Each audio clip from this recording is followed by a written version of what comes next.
어떤 나라를 만들기를 원하는가? 신뢰가 먼저냐 민주주의가 먼저냐?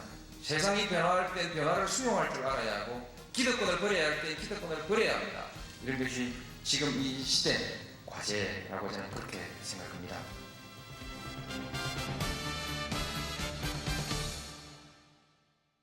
시간이 될 것이라 굳게 믿고 있습니다.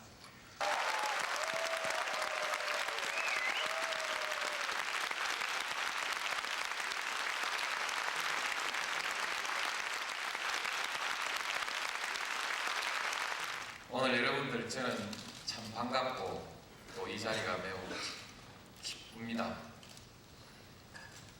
우선 여러분들의 초청을 받았다는 사실이 매우 영광스럽습니다.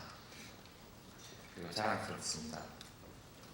저는 젊은 사람들을 만나서 대화하는 것을 참 좋아하는데 그럴 기회를 가지기가 참 어렵습니다. 오늘 이렇게 나왔습니다. 못하는 일을 하니까 얼마나 기쁘겠습니까? 초청해 주신 데 대해서 다시 한번 감사 말씀드립니다. 어떻게 살았는가?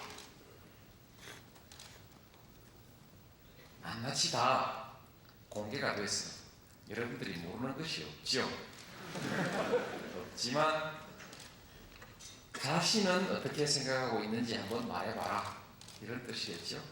그래서 여러분이 보신 대로 아시겠지만 또 제가 생각하는 저의 삶을 오늘 한번 얘기를 해보겠습니다. 아마 여러분이 상상하지 못한 것일 것입니다. 성공했지요, 제가? 예. 성공의 비결은 뭔가? 이 비결을 들어보시고 혼자만 성공하지 말고 우리 나라도 국민도 모두 함께 성공할 각국을 내놓으시오. 여러분들이 그런 희망을 말해도 좋을 만큼 그야말로 비결을 내놓겠습니다. 과연 대통령은 어떤 나라를 만들기를 원하는가? 혼자서 다 만드는 건 아니지만 저도 그것을 소망으로 여러분께 말씀드리면서 함께 한번 해보자, 이렇게 제안드리겠습니다. 어떻게 살았는가? 아마 제가 제일 관심을 가졌던 것은 먹고 사는 문제였습니다. 멋지게, 보람있게, 가치있게 살기 이전에 그냥 삶에 대한 불안이 없이 살고 싶었습니다. 첫 번째였습니다. 그래서 먹고 살았다, 이게 첫 번째입니다.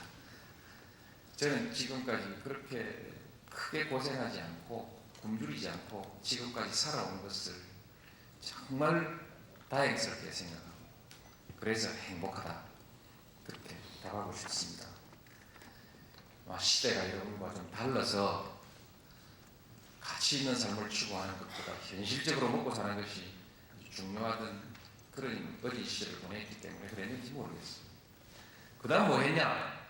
사랑하고 아이 낳고 지금은요, 손녀가 참 귀엽고 이쁩니다.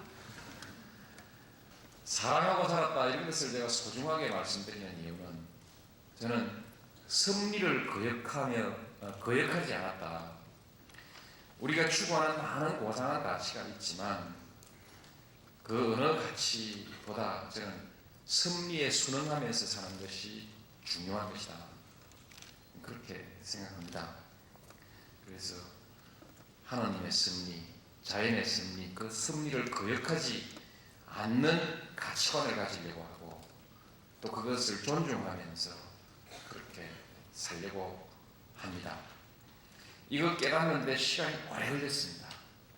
옛날에는 단지 산다는 것 그 이상의 가치를, 뭔가 다른 가치,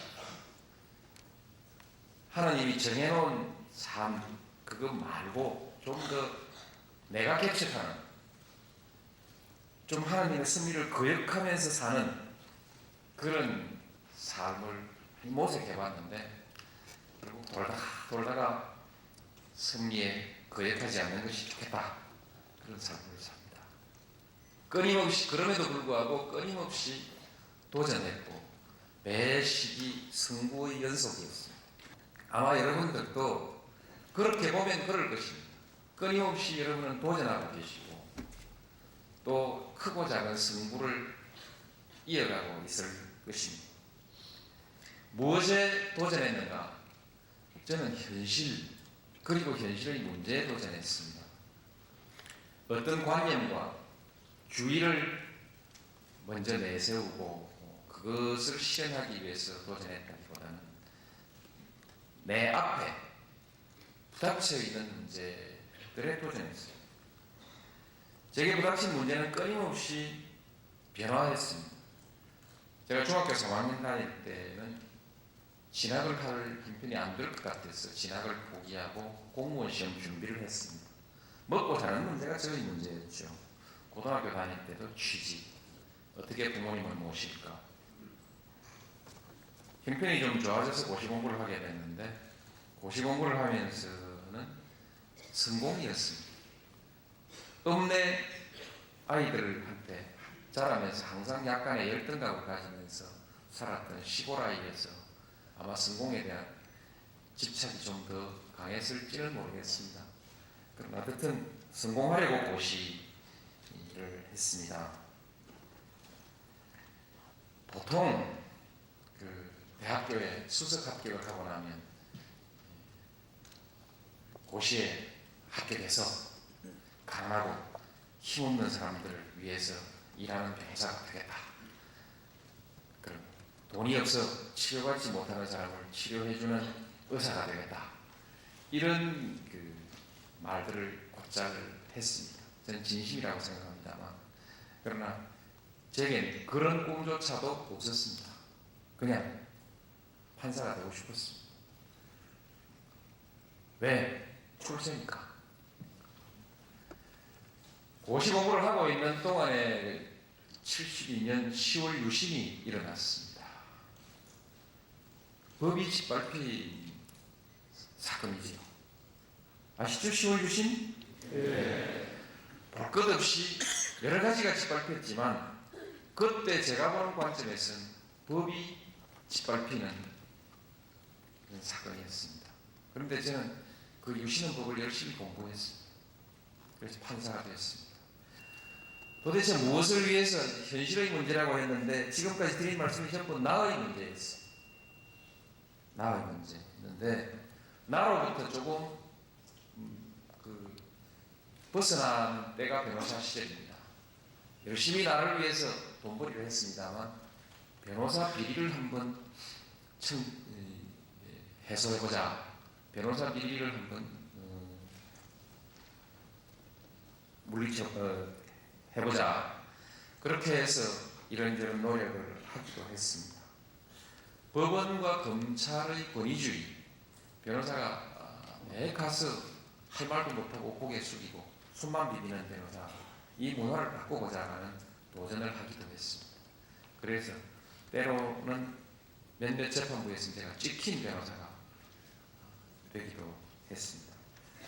그 결과로서 혹시 내 당사자에게 손해를 입히지 않았는가 그런 불안이 있었습니다. 시국 사건 변론을 했습니다. 아마 자기만의 삶에 대한 부끄러움, 젊은 사람들을 만나서 받은 충격, 자존심, 정의감 이런 것들이 좀 있었나 봅니다. 그러나 가장 큰 이유는 제 아이가 초등학교 5학년이었는데 계산을 해보니까 8년 뒤에는 대학교를 가게 생겼는데 바로 80년대 그 시기, 80년대 초반 그 시기에는 대학교를 가서 배우면 자유, 정의, 민주주의를 배우게 돼 있고 민주주의를 배우면 배운 것과 다른 현실에 만감을 갖지 않을 수 없고 그러면 반드시 데모를 할 것 같아요. 데모를 하면 이름이 적히고 평생 취직이 안 돼요. 쏙 들어 맞아요. 뻑하면 끌려가가지고 맞고. 물론 저도 제 뒤에 이제 형사가 두세 사람 따라다니는 수준의 이제 사람이 됐습니다만, 아이가 그 꼴을 당한다고 생각하니까 도저히 견딜 수가 없었습니다. 우리 아이들한테는 어떻게 이런 세상을 살지 않게 할까? 아무리 생각해도 우리가 가혹하는 수밖에 없겠다. 그래서 그만 그 문제 변호사가 됐습니다. 제법 괜찮죠? 제가 뭐랄까 사회 문제 눈을 뜬 과정을 그렇게 말씀드렸어요. 오랫동안 도전하고 오랫동안 승부를 해왔습니다만 가장 어려웠던 승부는 자신과의 승부였습니다. 긴 설명드리지 않아도 여러분 다 짐작하실 것입니다. 가장 어려운 적은, 가장 어려운 상대는 제 마음속에 있습니다. 저 이기심 안에 있고, 저의 비겁함 안에 있고, 저의 안일함 안에 있고, 그렇습니다. 제 안에 있습니다. 어쨌든 그럭저럭 여기까지 왔습니다. 성공의 비결을 말씀드리겠습니다. 저는 제가 성공했다고 생각합니다. 성공한 대통령이 아니라도 저는 만족합니다. 어떻게 해서 성공했을까? 제가 성공한 비결, 확실하게 투자하는 겁니다. 가진 것은 그대로 가지고, 그리고 더 가지겠다는 도전, 이것은 좀 안전하긴 하지만 성공하는 데 큰 도움이 되지 않는 것 같습니다. 적어도 승부를 걸어야 되는 성공의 과정에서는 투자를 하려거든 확실해요. 저는 제 인생을 걸었다 이렇게 생각하면서 해왔습니다. 성공보다는 당면한 문제에 몰두했습니다. 현재에 몰두했습니다. 매 시기 현재에 몰두했습니다. 멀리 내다보긴 하지만 그것은 내다볼 뿐이지 항상 현재 전부를 투자했습니다. 지나고 나서 제가 대통령 후보가 되고, 제가 대통령이 될 건지 안 될 건지, 후보가 되기 전에 경선 후보가 됐을 때 대통령이 될 건지 안 될 건지 점을 쳐보고 제가 될 거라는 확신을 가졌습니다. 왜냐하면 후보 대통령 되겠다고 그 시기까지 나온 사람 중에서는 제가 가장 적극적으로 투자했습니다. 가장 확실하게 투자를 했다는 것이죠. 똑똑하게 못할 바에는, 제대로 못할 바에는 정치 안 한다, 이런 결심을 가지고 했습니다. 두 번째 성공의 비결은 끊임없이 저는 변화해 왔습니다. 그렇게 자부합니다. 조금 전에도 말씀드렸듯이 제가 변호사를 할 때 이미 세상을 알고 역사를 알고 그렇게 했던 것이 아니고 그저 저 잘 먹고 사는 사람이었습니다만, 끊임없이 자신의 그 목표를 바꾸고, 여튼 부닥친 문제를 풀기 위해서 사람이 바뀌어 왔다. 길게 설명하려면 참 많겠는데 저는 그렇게 지금도 생각하고 있습니다. 저는 저를 중심으로 세상을 바꾸려 하는 것이 아니라 세상이 바뀌는 방향으로 동참하면서 저를 바꿨다. 그렇게 생각합니다. 그리고 변화를 항상 수용해 왔습니다. 그를 위해서 저는 열심히 공부를 했습니다. 세 번째 비결은 공부입니다. 열심히 공부했습니다. 지금도 공부를 열심히 합니다. 네 번째는 사주가 제법 괜찮답니다.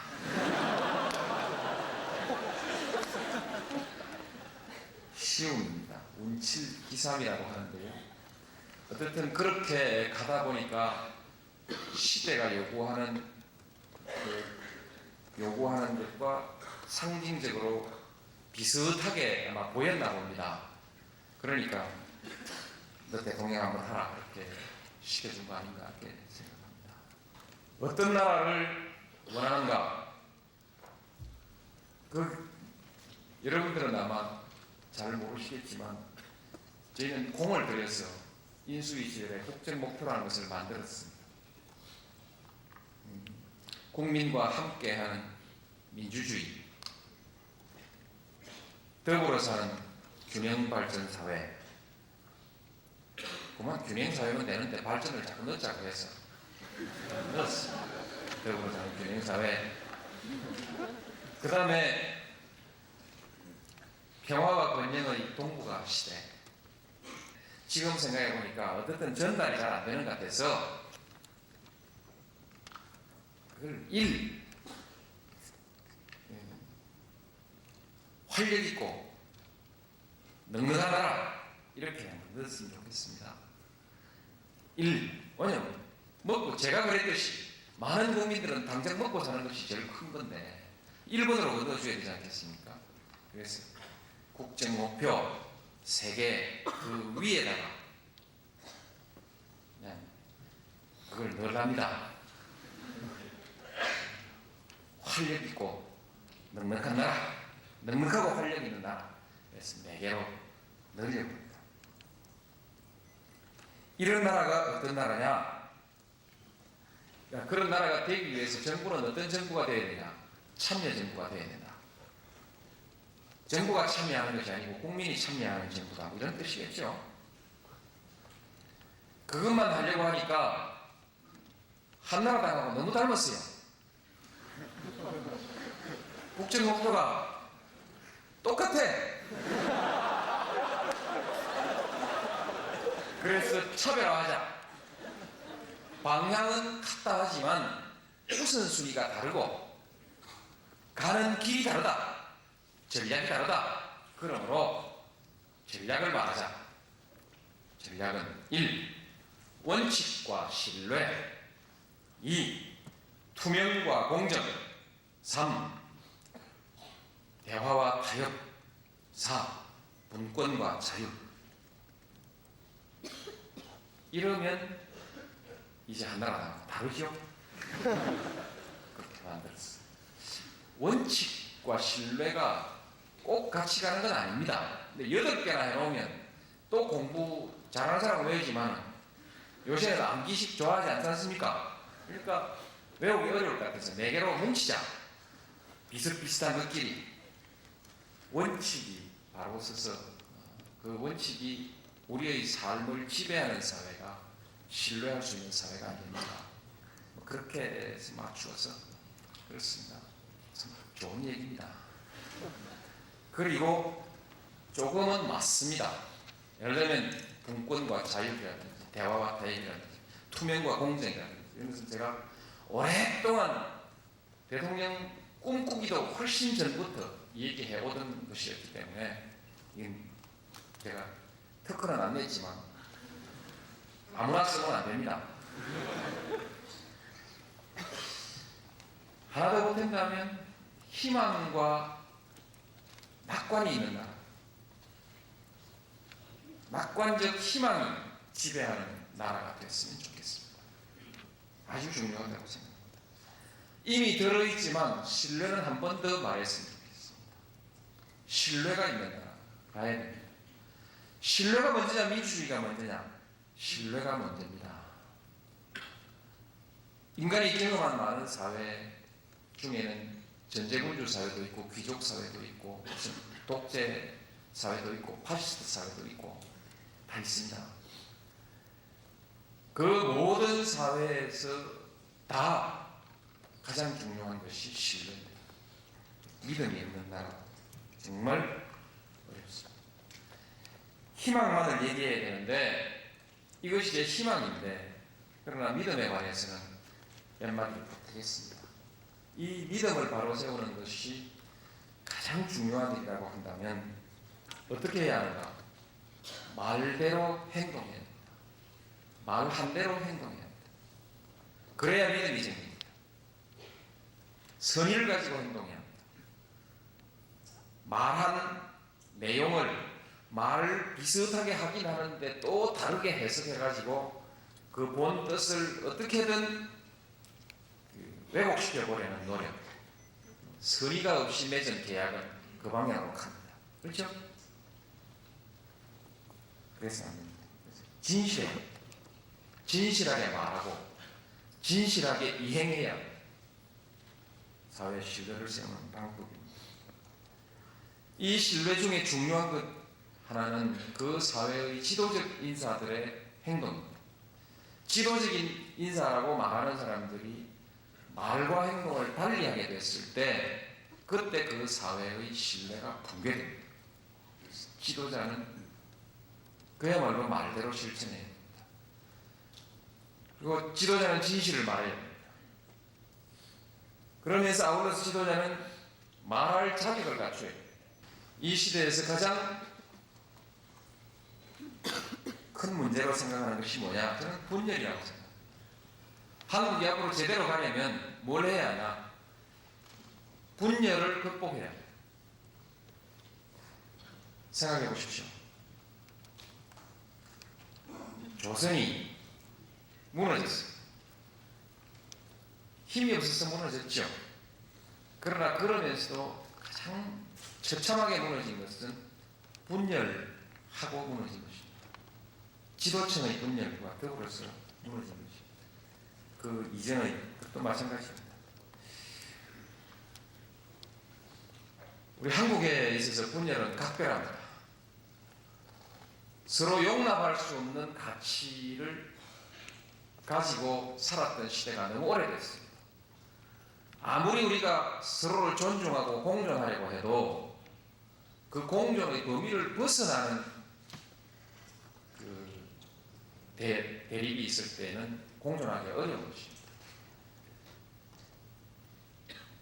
일제시대 친일하고 살자, 일본이 시키는 대로 하고 살자 라고 말하는 것은 결코 받아들일 수가 없는 일이기 때문에 서로 공존할 수 있는 가치가 아닙니다. 친일과 항일은 공존할 수 있는 가치가 아니죠. 어떻게 극복할 거냐? 대화와 타협의 문화를 만들어야죠. 이젠 민주주의는 어쨌든 서로 존중하고 대화와 타협으로서 합의를 만들어 나가고 적어도 논리적으로 합의가 되지 않더라도 절충을 해서 타협을 합니다. 타협으로라도 합의를 만들어 나가야 합니다. 이런 것이 우리 시대에서 새로운 문화로 자리 잡아야 합니다. 왜 대화와 타협을 강조하느냐 하면 그동안 우리 사회의 권력을 가지고 있던 사람들, 지배적인 힘을 가지고 있던 사람들은 그들을 반대하는 사람들, 그들의 기득권에 도전하는 사람들을 용납하지 않았습니다. 배제했죠. 그죠? 말하지 못하게 하고, 말하면 잡아가고, 또 잡아넣기 위해서 때리고, 심하면 죽이고, 그랬죠? 배제의 시대를 우리가 수십 년간 살아왔던 것입니다. 좀 엉뚱한 얘기입니다만 조폭 문화를 청산해야 됩니다. 조폭 문화가 아시죠? 조폭 문화를 청산해야 됩니다. 조폭 문화는 자기들끼리는 칼 같은 법을 세워놓고 있습니다. 그렇죠? 칼 같은 규율을 세워놓고 있고 외부 세계에 대해서는 전혀 법을 존중하지 않습니다. 그 사이에서는 철저히 충성과 보상의 관계를 맺고 있습니다. 그렇죠? 충성과 보상의 관계를 맺고 있습니다. 이것이 조폭문화입니다. 그 조직에 들어있는 한 특별한 대우를 받고 특별한 대우를 합니다. 그래서 아주 폐쇄적인 특권적 집단이 되는 것이죠. 제가 정경유착 끊읍시다. 그 이유는 여기 있습니다. 그 사이에 불합리한, 부당한 거래가 이루어진다. 일반 국민의 피해를 입게 된다는 것이죠. 권, 은, 유착도 끊읍시다. 권, 은, 유착은 끊기는 것 같은데 정, 은, 유착은 남아있는 것 같아요. 그죠? 그 유착에는 항상 부당한 이익이 발생하고 부당한 특권이 발생합니다. 아직 정부 안에 있는 권력기관에도 이 사고의 잔재가 남아있는 부분들이 없지 않습니다. 국민의 참여정부가 끝날 때는 다 없어질 겁니다. 정부 안에 건 제가 책임지겠습니다. 정경유착도 높은 수준의 것은 제가 다 정리를 하겠습니다. 청소를 다 하겠습니다. 권한유착도 제가 정리를 해놓겠습니다. 정원유착은 국민들이 좀 해주시기 바랍니다. 특권적 문화, 즉 조폭 문화를 청산하자. 대안적 운동이 필요한 시기. 민주주의 권력은 끊임없이 견제받아야 합니다. 감시받아야 합니다. 그러나 너무 많이 흔들어버리면 감사받는다고 일을 못합니다. 공무원들이 감사 때문에 일을 못하겠다고 하는데 정부도 마찬가지, 정권도 밤낮 없이 감사만 하고 계속 흔들면 갈 길 못 가죠. 그래서 이제 비판과 더불어서 비판은 적절해야 하고 합리적 근거를 가져야 하고 그 다음에 대안이 있어야 합니다. 대안 없이 하는 비판운동은 그 사회의 효율을 현저히 떨어뜨릴 가능성이 있습니다. 그래서 창조적 대안운동, 이것이 참여의 한 형태로서 새롭게 좀 자라났으면 하는 생각을 가지고 있습니다. 이런 것이 지금 이 시대 과제라고 저는 그렇게 생각합니다. 누가 경제 위기를 가지고 어떻게 불안을 조성하더라도 저와 우리 경제팀들이 정말 면밀히 검토하고 면밀히 따져서 철저히 분석해서 흔들림 없이 의연하게 가겠습니다. 그동안의 욕은 제가 먹으면서 가겠습니다. 일자리는 조금만 더 기다리십시오.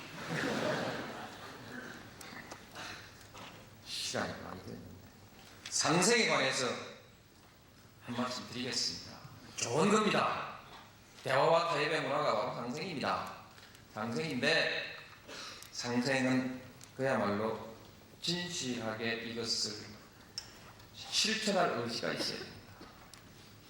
상대방에게 양보를 받아내기 위해서, 상대방을 공격하기 위해서 상생을 내세우면 그 상생은 반드시 실패합니다. 어떻게 하는 것이 상생인지를 알아야 됩니다. 세상이 변화할 때 변화를 수용할 줄 알아야 하고 기득권을 버려야 할 때 기득권을 버려야 합니다. 새로운 문화를 장려해야 될 때 낡은 문화를 고집하면 안 됩니다. 시대의 흐름도 맞춰야 하고요. 그 다음에 상생을 하는 기본 조건을 갖춰야 됩니다. 상대를 존중할 줄 알아야 됩니다. 배제의 습관이 남아가지고 지금도 계속 배제하려고 하는 방법으로는 상생할 수 없습니다. 상생은 결국 대화, 토론, 설득, 타협, 그리고 얼추 다 합의가 된 것 같은데 마지막 꼭지가 안 따질 때 그때 표결하는 겁니다. 그렇죠? 표결하고 승복하는 겁니다. 승복해야 상생이 이루어질 수 있는 거 아닙니까? 그 규칙을 무시하면 상생이 안 되죠. 저는 지금도 열심히 일하고 있습니다만 어떻든 권력을 추구한 사람으로서는 이제 하산길로 들어서고 있습니다. 하산을 무사히 밟히지 않고 잘했으면 좋겠습니다. 등산은 올라갈 때보다 내려올 때가 항상 더 위험하다고 합니다. 무사하게 하산할 수 있고, 그러기 위해서는 정상의 경치에 대해서 미련을 갖지 않아야 된다. 정상의 경치가 제겐 좋기도 하지만 골치 아픈 일도 많습니다. 미련을 갖지 않겠습니다. 이것은 말로 되는 것이 아니고 끊임없이 자기와의 승부 속에서 가능한 일입니다. 제 자신이 여유 있는 마음으로 하산할 수 있도록 자신을 다스려내는 것, 그것이 제가 해야 될 남은 일입니다. 감사합니다.